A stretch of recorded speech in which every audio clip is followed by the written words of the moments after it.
اگه اکانتت زیر $1000 داو جونز هم ترید میکنی، این استراتژی مال توئه که اکانتت رو خیلی خوب رشد بدی. ساعت 15:30 کندل 5 دقیقه به وقت نیویورک، یعنی میشه همون 8 صبح نیویورکیا. 15:30 8 صبح.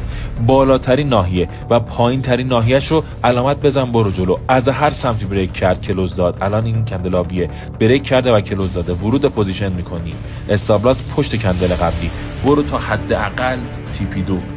یه مثال دیگه، کندل 15:30 این کندل زرد است، از پایین بریک میکنه، وارد پوزیشن میشیم. استابلاس پشت کندل قبل، حداقل TP2.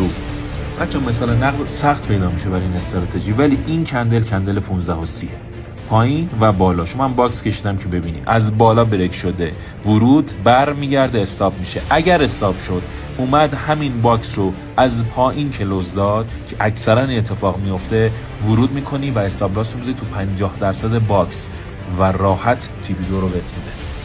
اینم دقیقاً به همین ترتیب 15:30 از پایین بریک میکنه، اگر استاپ بخوره دقیقاً در برگشت ورود میکنی به راحتی TP2 استاپ 50%. استاپ خورش خیلی کمه، ولی به همین ترتیب میتونی یه TP1 در مجموع بگیری. من هر روز دارم از این نکات داخل پیجم میذارم. اگر میخوای توضیحات تکمیلی این پست رو ببینی، عدد 42 رو برام کامنت کن. ارادتمندم.